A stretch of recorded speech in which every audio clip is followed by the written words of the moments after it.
This is John Fanistil, Executive Director at the Foundation for Change, a community foundation working to advance progressive causes in the San Diego-Tijuana region. I'm pleased to share with you briefly about our efforts to build a lasting civic participation infrastructure for the future of San Diego County. The results from the 2010 census are about to be released. One thing is certain: San Diego is changing before our eyes. Already, according to the 2008 American Community Survey, San Diego is a majority-minority county, with its Anglo population now in the numerical minority. But the typical San Diego electorate is still disproportionately white, with less than 1/3 of likely voters coming from San Diego's communities of color. It should come as little surprise, then, that the people elected to the most important public offices in San Diego County are a reflection of this predominantly Anglo electorate.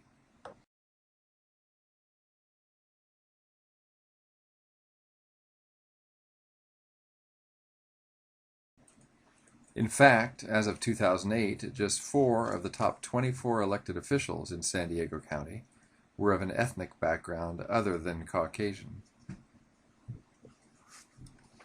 3 of these were termed out in the 2010 midterm elections.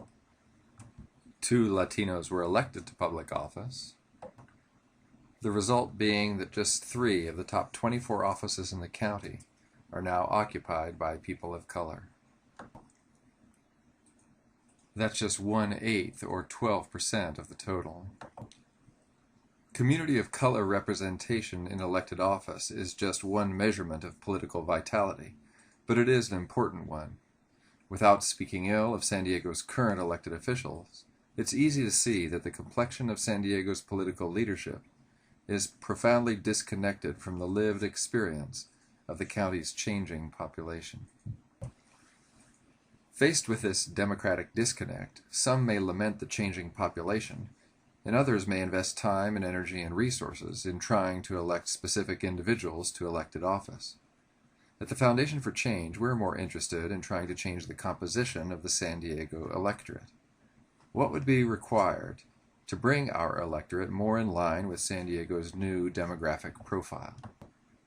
Clearly, this would require a sustained effort, not a short-term political campaign, but instead a lasting investment in building the leadership capacity of underrepresented communities to participate in the civic process.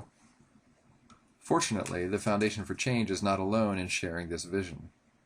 Recognizing a unique opportunity, leading philanthropists from across the state have identified San Diego and the neighboring counties of Orange, Riverside, and San Bernardino as key to California's future. Together, these 4 counties are home to almost 1/3 of the state's population. Drawing on their experience working in key states across the nation, these funders are now investing strategically in these counties, where the changing demographics favor a progressive turn. Their goal in San Diego?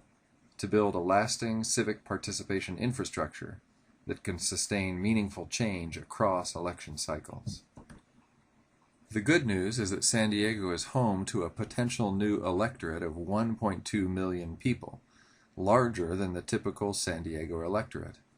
These new voters include over 600,000 San Diegans eligible but not currently registered to vote, 300,000 who are registered but typically do not vote, 150,000 eligible to naturalize as U.S. citizens right now, even before immigration reform, and 50,000 San Diegans who will turn 18 in the coming years.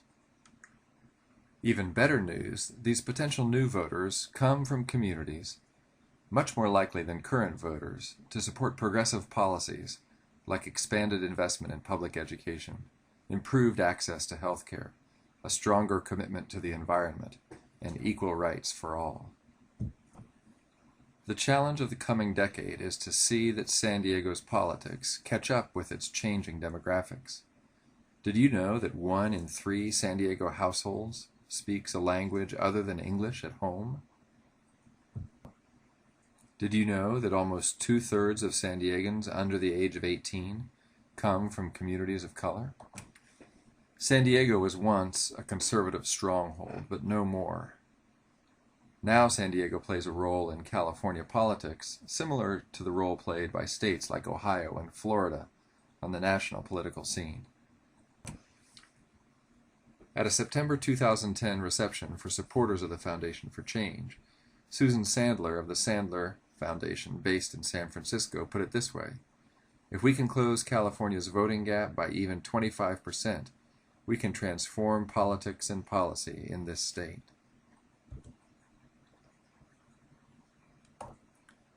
Then Sandler said this: "San Diego is a linchpin to this statewide strategy."